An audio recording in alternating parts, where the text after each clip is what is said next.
Assalamu alaikum friends, welcome to Simply South Samayal.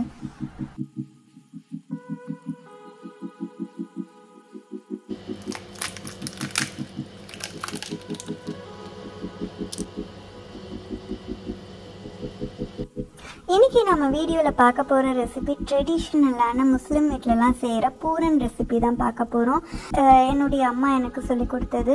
இது கல்யாண வீடுகள்ல பல்க் குவான்டிட்டியா செய்வாங்க. பொண்ணு வந்து மாப்பிள்ளை வீட்டுக்கு போறப்ப கிஃப்டா கொடுத்து அனுப்புவாங்க.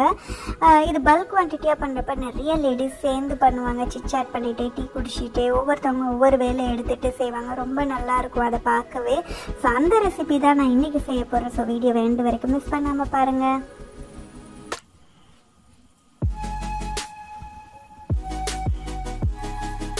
பூரன் செய்கிறதுக்கு பூரி மாவுக்கு செய்யணும், அப்புறம் உள்ளார வைக்கிற ஃபில்லிங் செய்யணும். ஸோ முதல்ல பூரி மாவுக்கு 1/2 கப்பு நெய் எடுத்துருக்கிறேன். ரொம்ப சூடு பண்ணாமல் வார்ம் பண்ணி உருக்கிக்கலாம் நெய்யை. உப்பு சர்க்கரை எடுத்துருக்கிறேன். ஸோ இதனுடைய அளவு எல்லாமே டிஸ்கிரிப்ஷனில் இருக்குது. இதில் தேவையான அளவு தண்ணி சேர்த்துட்டு நல்லா வந்து மிக்ஸ் பண்ணி வச்சுக்கலாம். மைதா மாவு 1 கிலோ எடுத்துருக்கிறேன். ஸோ இதில் 2 கைப்பிடி வந்து நான் தொடு மாவுக்காக எடுத்துருக்கிறேன். நெய் நல்லா உருகிருச்சு. ஸோ இதை வந்து நம்ம மைதா மாவில் நல்லா போட்டு பெசரிக்கணும். அது எல்லா இடத்துலையும் வந்து பரவுற மாதிரி நல்லா வந்து விரலில் வந்து பெசரிக்கணும். ஸோ எனக்கு 1/4 கப்பு தான் வந்து தேவைப்பட்டுச்சு. நெய் வந்து ரொம்ப சேர்க்க வேணாம். எந்த அளவுக்கு வேணுமோ அந்த மாவு ஃபுல்லாக வந்து நெய் பரவுற அளவுக்கு சேர்த்தா போதும். இதில் நம்ம வந்து கலந்து வச்சுருக்கோம் இல்லையா, உப்பு சர்க்கரை போட்டு தண்ணி, அதை வந்து ஆட் பண்ணிக்கலாம். நம்ம நெய் சேர்க்குறனால பூரன் வந்து நல்ல ஒரு ஃப்ளேக்கியாக இருக்கும், நல்லா மொறுமொறுன்னு வரும், டேஸ்டியாகவும் இருக்கும். ஸோ இதை நல்லா வந்து தண்ணி கொஞ்சம் கொஞ்சமாக சேர்த்து நம்ம வந்து பூரி மாவு மாதிரி பிசைஞ்சு வச்சுக்கலாம். இது ரொம்ப வந்து டைட்டாகவும் இருக்கக்கூடாது, ரொம்ப வந்து சாஃப்டாகவும் இருக்கக்கூடாது. கரெக்டான பக்குவத்தில் பிசைஞ்சு வச்சுக்கலாம். ஸோ இதை வந்து ஒரு ஈர துணியில் மூடி வச்சிடலாம் ஒரு 30 மினிட்ஸ். ஸோ இப்போ நம்ம ஃபில்லிங் பண்ண போகிறது தேங்காய் துருவுனதில் பண்ண போகிறோம். இது வந்து சோபான்னு சொல்லுவாங்க. தேங்காய் 1/2 தேங்காய் நான் துருவி வச்சுருக்கிறேன். ஸோ இது நல்லா வந்து ஃப்ரை பண்ணிக்க போகிறோம். ஸோ இது வந்து நல்லா அந்த எண்ணெய் பதம் இல்லாமல் இருக்கணும். நம்ம இந்த மாதிரி டச் பண்ணி பார்க்குறப்பே அந்த ஈரப்பதமோ எண்ணெய் பதமோ இல்லாமல் நல்லா வந்து ட்ரையாக வந்து நம்ம ஃப்ரை பண்ணிக்க போகிறோம். ஒன்ஸ் கலர் சேஞ்ச் ஆனதுக்கப்புறம் ஃப்ளேமை ஆஃப் பண்ணிவிட்டு முந்திரி பருப்பு ஆட் பண்ணியிருக்கிறேன். இதில் நம்ம முந்திரி பருப்பு மட்டும் இல்லை, பாதாம் பிஸ்தா எல்லாமே வந்து ஆட் பண்ணிக்கலாம். அது நம்மளுடைய இஷ்டம்தான். இதில் நான் உலர்ந்த திராட்சையும் ஆட் பண்ணியிருக்கிறேன். என்னுடைய உலர்ந்த திராட்சை கொஞ்சம் பெருசாக இருக்குது. நீங்கள் சின்ன சின்ன உலர்ந்த திராட்சையும் ஆட் பண்ணிக்கலாம். நல்லா ஆறுனதுக்கப்புறம் 3/4 கப்பு சர்க்கரை ஆட் பண்ணியிருக்கிறேன். இந்தியாவில் கசகசா கிடைச்சதுன்னா அதையும் கூட வறுத்து இதில் ஆட் பண்ணிக்கலாம். இதை அப்படியே ஸ்நாக்காக கூட சாப்பிட்லாம். நம்ம பூரன் செஞ்சு இல்லாமல் இதை அப்படியே கூட ஸ்நாக்காக சாப்பிட்லாம்.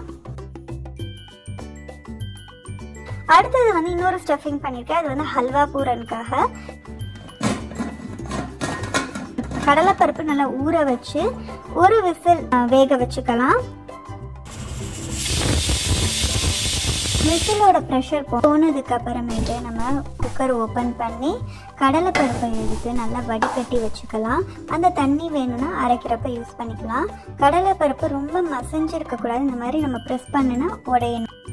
1/2 கப்பு முந்திரி பருப்பு, 1/2 கப்பு பாதாம் இந்த மாதிரி ஊற வச்சிருக்கிறேன். பாதாம் நல்லா ஊறினதுக்கப்புறம் தோல் எடுத்து வச்சுக்கலாம்.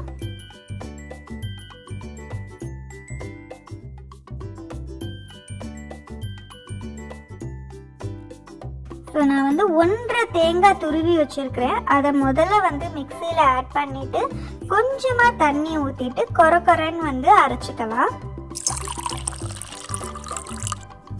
ஸோ இதில் வந்து நம்ம முந்திரி பருப்பு பாதாம் ஊறினது இருக்கு இல்லையா, அதை நம்ம ஆட் பண்ணிவிட்டு நல்லா சாஃப்டாக நல்ல பேஸ்ட் ஃபைன் பேஸ்ட்டாக இருக்கணும், ஸ்மூத்தியாக இருக்கணும், அந்த மாதிரி அரைச்சிக்கலாம். கடலைப்பருப்பையும் நல்லா ஸ்மூத்தியாக தண்ணி நிறைய விடாமல் அரைச்சிக்கலாம். நெய் 1/4 கப் வந்து நான் நல்லா அடிக்கணமான பாத்திரத்தில் போட்டிருக்கேன். பட்டை கிராம்பு ஏலக்காய் ஆட் பண்ணியிருக்கிறேன். முதல்ல தேங்காய் முந்திரி பருப்பு பாதாம் அரைச்ச பேஸ்ட் ஆட் பண்ணிக்கலாம். அப்புறமேட்டு பருப்பு ஆட் பண்ண பேஸ்ட்டும் ஆட் பண்ணிக்கலாம். தேங்காவோ கடலைப்பருப்போ அரைக்கிறப்போ நிறைய தண்ணி விட்டு அரைக்காதீங்க. ஓரளவுக்கு தண்ணி தெளித்து அரைச்சிங்கன்னா நமக்கு வந்து ஹல்வா செய்கிறப்போ நல்லா ஈஸியாக செய்யலாம். இப்போ இந்த பச்சை வாசனை போகிற வரைக்கும் நல்லா கைவிடாமல் கிளறணும், இல்லாட்டி அடி பிடிச்சிரும். பச்சை வாசனை போனதுக்கு அப்புறமேட்டு முதல்ல 1.5 கப்பு சர்க்கரை ஆட் பண்ணியிருக்கிறேன். இது எல்லாமே நம்ம லோ ஃப்ளேமில் தான் செய்யணும். நம்ம ஸ்வீட் வந்து டேஸ்ட் பண்ணிட்டு இன்னும் 1 கப் வந்து நம்ம ஆட் பண்ணிக்கலாம். இதை நம்ம கலந்து விடணும், நல்லா கைவிடாம கலக்கணும். 1/4 டீஸ்பூன் உப்பு சேர்த்துட்டு இன்னும் ஒரு 1/2 கப்பு சுகர் எனக்கு தேவைப்பட்டுச்சு, அதையும் நான் ஆட் பண்ணியிருக்கிறேன். ஸோ இதை நம்ம நல்லா மிக்ஸ் பண்ணிக்கலாம்.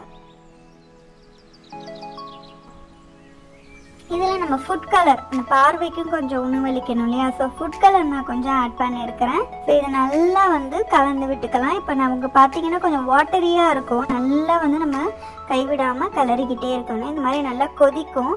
கொஞ்சம் பெரிய பாத்திரத்தில் செஞ்சிங்கன்னா நல்லது, ஏன்னா வந்து அது கொஞ்சம் அந்த கொதிக்க ஆரம்பிக்கிறப்போ கையிலெல்லாம் வந்து தெறிக்கிறதுக்கு சான்ஸ் இருக்குது. திக்காகிற வரைக்கும் லோ ஃப்ளேமில் வந்து நல்லா கிளறி விடலாம். ஆற விட்டு நம்ம வந்து பூரனுக்கு ஸ்டஃப் பண்ணலாம். இந்த ஹல்வாவுமே நம்ம பிரெட்டுக்கோ இல்லை பூரிக்கோ சப்பாத்திக்கோ வச்சு சாப்பிட சூப்பராக இருக்கும்.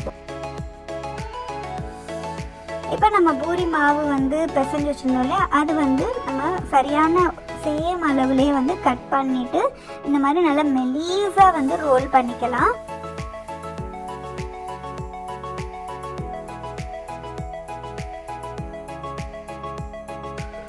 ஃபஸ்ட்டு வந்து சோபாக்கி பூரன் செய்ய போகிறோம். அதுக்கு வந்து சோபாவை வந்து உள்ளார வச்சு நம்ம வந்து பூரனை வந்து இந்த மாதிரி மடித்து விடணும், வீடியோவில் இருக்க மாதிரி. நம்ம எண்ணெயில் போட்டோடனே வந்து அந்த உள்ளார இருக்க ஃபில்லிங் வெளியில் வராத மாதிரி நல்லா வந்து ப்ரெஸ் பண்ணி விடணும். இந்த மாதிரி ஃபோர்க் வச்சோ இல்லை விரல் நுனியை வச்சோ நம்ம வந்து டிசைன் பண்ணலாம். ஸோ இதை நம்ம ஃப்ரை பண்ணுறப்ப மீடியம் ஃப்ளேமில் வச்சு ரொம்ப வந்து அதை ப்ரெஸ் பண்ணாமல் அப்படியே மெதுவாக வந்து பதமாக வந்து பொரிச்சு எடுக்கணும். அந்த சூடான எண்ணெயை வந்து அந்த பூரி மேலே போட போட நல்லா வந்து பூரி வந்து உப்பி வரும். ஸோ இது இந்த கலர் வந்த உடனே வந்து டிஷ்யூ பேப்பரில் எடுத்து வச்சுக்கலாம்.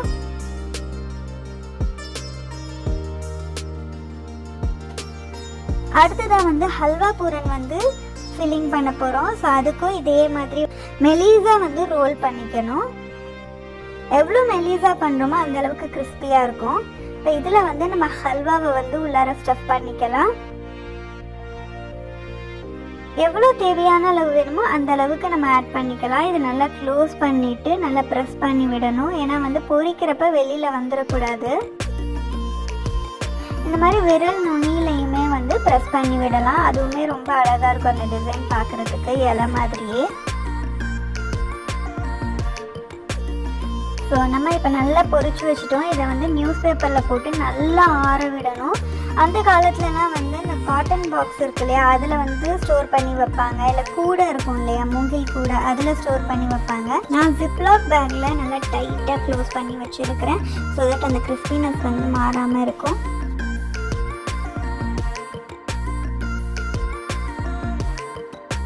சீனி கீர் சொல்லுவோம் இல்லையா, ரவால, அதை செஞ்சு கூட அது கூட வச்சு சாப்பிட்றப்போ ரொம்பவே சூப்பராக இருக்கும். அதுதான் கொஞ்சம் ட்ரெடிஷ்னலாகவும் இருக்கும், அந்த மாதிரி தான் வந்து சாப்பிடுவாங்க.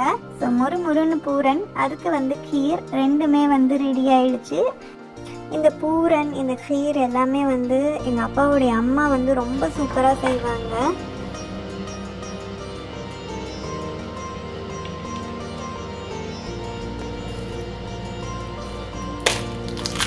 கிறிஸ்பியாக இருக்க நல்லா பூரன்னா. இந்த ட்ரெடிஷ்னல் ரெசிபியை நீங்களும் உங்கள் வீட்டில் செஞ்சு பாருங்கள். ஹோப் உங்களுக்கு இந்த வீடியோ ரொம்ப யூஸ்ஃபுல்லாகவும் பிடிச்சிருக்கும்னு நினைக்கிறேன். சப்ஸ்கிரைப் பண்ணாதவங்க சப்ஸ்கிரைப் பண்ணுங்கள். இந்த வீடியோ பிடிச்சிருந்தா லைக் பண்ணுங்கள், உங்கள் ஃப்ரெண்ட்ஸோட ஷேர் பண்ணுங்கள். தேங்க்ஸ் ஃபார் வாட்சிங் மை வீடியோ.